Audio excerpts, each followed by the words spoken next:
Let's talk about finding suppliers. So there's two parts, finding and opening account. How do you find suppliers? Tell me about that. So my favorite way to find suppliers, like I mentioned earlier, is just using the either the subcategories tool on Smart Scout or using the brands tool. But recently what's been working really well for us is using that subcategory tool and then digging in there and finding some niches within a main category and kind of digging around different niches and looking for brands that aren't dominated by Amazon, that have existing resellers, that appear to be reseller friendly. We kind of just poke around and pretty easily find a lot of quality brands. And then what I'll do is we'll just call up the brand or we'll email the brand, either asking for a wholesale account or simply just asking to be introduced to one of their distributors. And like I said, that will produce a lot of distributor leads, right? So I like to say, like, let your brand leads kind of lead to your distributor leads by taking that approach. And what does a good brand to you look like? So when you're doing this kind of subcategory looking around, if I'm looking around, I find Nike,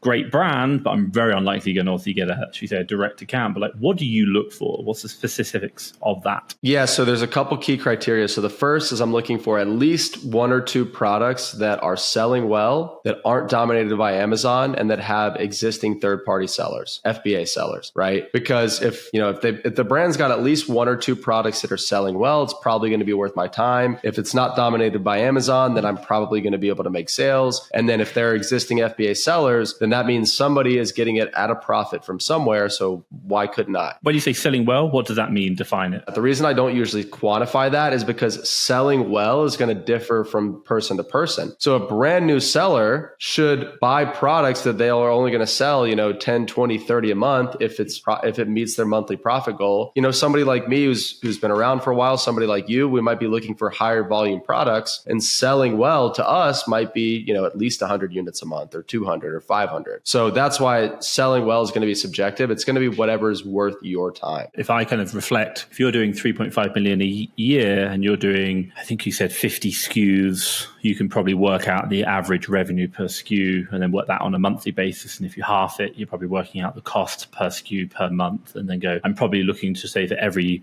new brand I take on, I probably want to be on the above the average, not below it, so that I can actually increase my spend. So that can be an easy arithmetic to make. But again, it's all about how much cash you have and what's going on.